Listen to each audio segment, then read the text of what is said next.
बिस्मिल्लाहिर्रहमानिर्रहीम, अस्सलाम वालेकुम। मैं हूं गुलफाम चौधरी। आप देख रहे हैं मेरा फेसबुक पेज और यूट्यूब चैनल। पाकिस्तान की सियासत में अहम तरीन डेवलपमेंट हो रही हैं और मुसलसल डेवलपमेंट्स मुतवक्के हैं। यकीनी तौर पर जो पाकिस्तान के हालात हैं वो यकसर बदलने जा रहे हैं और बड़ी बड़ी तब्दीलियाँ मुतवक्के हैं। इस हवाले से हमारे साथ मौजूद है सिद्दीक जान साहब। उनसे जानते हैं क्या डेवलपमेंट हुई हैं, पहले उनकी बात सुनते हैं फिर उस पर बात करते हैं। कर रहे थे कि आज सबसे इंपॉर्टेंट जो टाइम होगा वो 1 बजे का होगा, जब 6 जजेस बैठकर और मंसूर अली शाह साहब ने जो एडिशनल रजिस्ट्रार जुडिशल नजर अब्बास साहब को कंटेम्प्ट नोटिस जारी किया था, उस कंटेम्प्ट नोटिस पे उन्होंने इंटर कोर्ट अपील दायर की थी और इस बेंच की तश्कील पर मंसूर अली शाह साहब ने एतराजात उठाए थे और उन्होंने कहा था कि याहिया अफरीदी साहब के साथ गैर रस्मी मुलाकात में यह तय हुआ था कि 4 रुकनी बेंच बनेगा सीनियरिटी के ऊपर और जिनका मफादात का टकराव है वो जजेस नहीं बैठेंगे। लेकिन जब कॉज लिस्ट जारी की गई तो फिर ये 6 जजेस पर मुश्तमिल बेंच बना दिया गया, जिसमें जमाल खान मंदोखेल साहब और मोहम्मद अली मजहर साहब को ऐड कर दिया गया और ये वो 2 जजेस हैं जिन्होंने कमेटी में बैठ के पहले ही एक मामले के ऊपर अपना फैसला सुना चुके हैं, तो इनको बेंच में नहीं होना चाहिए। आज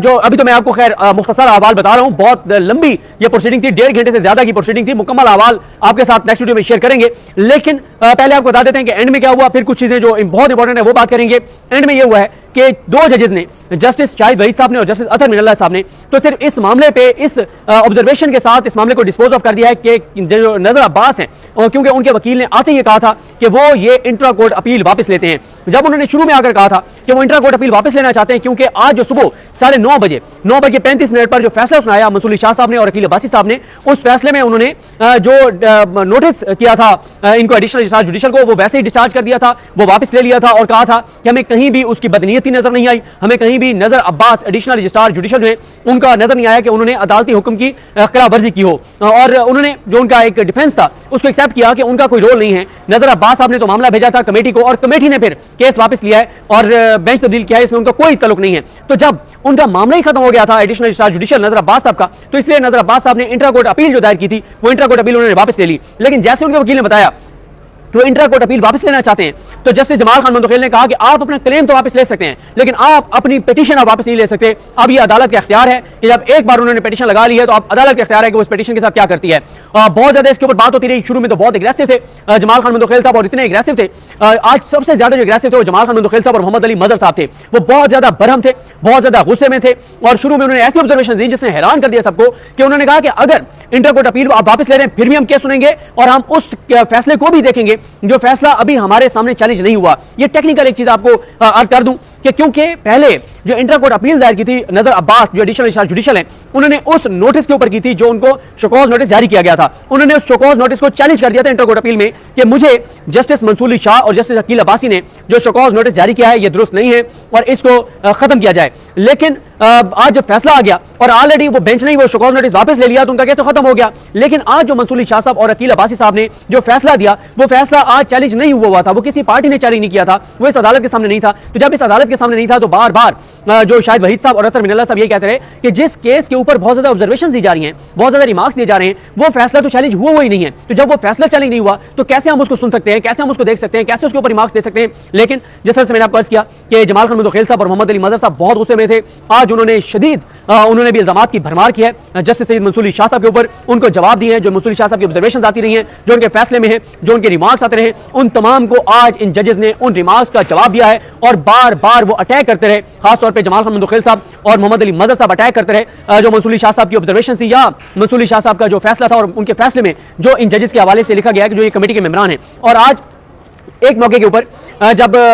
शाहिद वहीद साहब रिमार्क्स दे रहे थे, सवाल कर रहे थे, तो मोहम्मद अली मजहर साहब ने उनसे उनके अभी वो रिमार्क्स दे ही रहे थे, अभी वो सवाल कर ही रहे थे कि उनके सवाल करने के दौरान ही मोहम्मद अली मजहर साहब ने बोलना शुरू कर दिया। तो इस पे जमाल खान मंदोखेल साहब ने इंटरवीन किया और जमाल खान मंदोखेल साहब ने कहा कि जजेस जो हैं वो प्लीज क्रॉस टॉक मत करें। लेकिन वो जमाल खान मंदोखेल साहब जो मोहम्मद अली मजहर साहब को रोक रहे थे कि क्रॉस टॉक ना करें, वही मोहम्मद अली मजहर साहब जो हैं वो वही जमाल खान मंदोखेल साहब जो मोहम्मद अली मजहर साहब को रोक रहे थे कि और शाहिद वहीद साहब को क्रॉस टॉक ना करें, तो जब शाहिद वहीद साहब ने उसके बाद ऑब्जर्वेशंस दी, सवालात किए, तो जमाल खान मंदोखेल साहब बरहम हो गए और मुसलसल जिस वक्त वो शाहिद वहीद साहब सवाल कर रहे थे, ऑब्जर्वेशन दे रहे थे, तो उस दौरान जो जमाल खान मंदोखेल साहब हैं वो खुद बोलते रहे, वो बात करते रहे और काफी जो है वो इनकी जो आपस में एक तलखी थी और सूरत हाल जो है वो इस तरह की नजर आई। देखें जो 2 जजेस हैं शाहिद वहीद साहब और अतर मिनल्ला साहब, जिनके बारे में ये तासुर दिया जाता है कि वो जो है वो मंसूर अली शाह साहब के कैंप के हैं, वो दूसरे ग्रुप के हैं। तो आज उन्होंने अपनी ऑब्जर्वेशन में और उन्होंने अपने कंडक्ट से बताया कि वो किसी ग्रुप का हिस्सा नहीं है और उनका कोई ग्रुप नहीं है, और ऐसा नहीं है कि वो अगर इस मैच में बैठे हैं तो उन्होंने मंसूर अली शाह साहब ने जो भी कह दिया है उन्होंने मंसूर अली शाह साहब के साथ जाना है। क्योंकि आज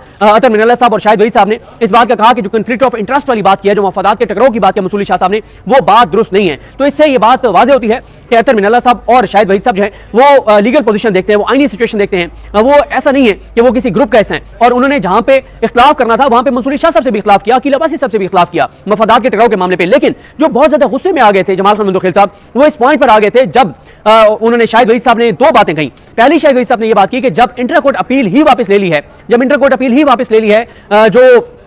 एडिशनल रजिस्ट्रार जुडिशियल नजर अब्बास, तो फिर हम इस मामले को कैसे आगे बढ़ा सकते हैं। एक ये पॉइंट था। और दूसरा, जब शाहिद वहीद साहब ने यह कहा कि इस फैसले में जिन दो जजेस के हवाले से ऑब्जर्वेशंस हैं, तो वो जज खुद बैठ के उस फैसले के ऊपर कैसे एक इंटर कोर्ट अपील सुन सकते हैं, और वो फैसला तो चैलेंज हुआ भी नहीं है। तो इसमें जमाल खान मंदोखेल साहब बहुत बरहम हुए, और जमाल खान मंदोखेल साहब ने एक बार तो कह दिया कि अगर वो इस हद तक चले गए मंसूर अली शाह साहब, तो फिर हम भी किसी हद तक जाएंगे, फिर हमें भी कोई नहीं रोक सकता, हम भी करेंगे। और इस इन्होंने बहुत लताड़ा। और फिर आज मोहम्मद अली मजहर साहब ने यह कहा कि अगर वो बेंच जो था वो हमें करता नोटिस, हमें नोटिस करता, हम पेश होते, मैं तो कम से कम जाता, मैं जाता उनके सामने पेश होता, हमें करते नोटिस। और अतर मिनल्ला साहब ने भी ये कहा, अतर मिनल्ला साहब ने इस बात से भी इख्तिलाफ किया मंसूर अली शाह साहब की, जो मंसूर अली शाह साहब ने ये मामला फुल कोर्ट को भेजने का कहा है कि ये जो दो जजेस जो हैं, इन्होंने जो चार जजेस यानी याहिया अफरीदी साहब और अमीनुद्दीन खान साहब, और उधर बैठ के अमीनुद्दीन खान साहब, जमाल खान मंदोखेल साहब और मोहम्मद अली मजहर साहब ने कमेटियों में बैठ के जो जुडिशियल ऑर्डर को वायलेट किया है, उसकी खिलाफवर्जी की है, तो ये मामला फुल कोर्ट के सामने रखा जाए मजीद फर्दर प्रोसीडिंग के लिए। तो इस पॉइंट के ऊपर अतर मिनल्ला साहब का पॉइंट यह था कि उस बेंच को जब वो ये समझता था कि बादी नजर में इन मेंबर्स ने कंटेम्प्ट किया, तो फिर वो खुद प्रोसीड करते, वो खुद इनको नोटिस करते, वो खुद आगे मामले को चलाते। उनको ये मामला फुल कोर्ट को नहीं भेजना चाहिए था, क्योंकि अतर मिनल्ला साहब ने कहा कि इसलिए उनको फुल कोर्ट को नहीं भेजना चाहिए था कि आधे जजेस तो फुल कोर्ट में बैठ ही नहीं सकते। क्यों नहीं बैठ सकते? इसलिए नहीं बैठ सकते कि जो कमेटी के मेंबर्स हैं, जो याहिया अफरीदी साहब हैं, अमीनुद्दीन खान साहब हैं और मंसूर अली शाह साहब हैं, ये तीन कमेटी, पहली जो है टू की कमेटी जो है, जो रेगुलर बेंच की है, ये नहीं बैठ सकते। जो 2A की कमेटी है, अमीनुद्दीन खान साहब, जमाल खान मंदोखेल साहब, मोहम्मद अली मजहर साहब, ये नहीं बैठ सकते। तो ये हो गए 5 जजेस, क्योंकि अमीनुद्दीन खान साहब दोनों जगहों पर हैं। फिर इसी तरह से अकील अब्बासी साहब, क्योंकि मंसूर अली शाह साहब के साथ बैठे हैं, तो वो भी नहीं बैठ सकते। फिर इसी तरह से आयशा मलिक साहबा और इरफान सादत खान साहब, वो भी क्योंकि इन प्रोसीडिंग्स का हिस्सा रहे, तो वो भी नहीं सुन सकते। तो इस तरह से अतर मिनल्ला साहब का कहना था कि अगर मफादात के टकराव की बात होगी तो फिर ये 9 जज तो केस सुनने के लिए फुल कोर्ट में बैठ ही नहीं सकते। तो क्या बाकी जजेस बैठ के सुनेंगे? फुल कोर्ट तो वैसे नहीं बैठ सकती। तो जो मफादात के टकराव की बात थी, उसके ऊपर अतर मिनल्ला साहब ने और शाहिद वहीद साहब ने इख्तिलाफ किया मंसूर अली शाह साहब से। लेकिन शाहिद वहीद साहब हो या अतर मिनल्ला साहब हो, उन दोनों की बार बार ये ऑब्जर्वेशन थी कि क्योंकि एक केस अब खत्म हो गया है, वो तौहीन अदालत का शोकॉज नोटिस खत्म हो गया है, उन्होंने वापस ले लिया है उस बेंच ने, और फिर उसके ऊपर जजमेंट आ गई है, और जजमेंट हमारे सामने है नहीं, और ये केस भी नजर अब्बास ने विड्रॉ कर लिया, तो अब हमें आगे जाने की जरूरत नहीं है। लेकिन जमाल खान मंदोखेल साहब आगे जाना चाहते थे और बहुत एग्रेसिव थे, बहुत गुस्से में थे। जमाल खान मंदोखेल साहब ने तो ये बात भी की है कि मैं कम अज कम इस पर खामोश नहीं बैठूंगा, मैं इस फैसले को चैलेंज करूंगा, मैं वकील के जरिए इसको चैलेंज करूंगा, मुझे खुद पेश होना पड़ा, मैं खुद पेश होऊंगा, लेकिन मैं इस मामले को ऐसे नहीं जाने दूंगा। क्योंकि जमाल खान मंदोखेल साहब का कहना था कि मेरे ऊपर ये इल्जाम लगाया है मंसूर अली शाह ने अपने लेटर में भी और जजमेंट में भी कि मेरा कॉन्फ्लिक्ट ऑफ इंटरेस्ट है, मेरा मफादात का टकराव है। तो बताना होगा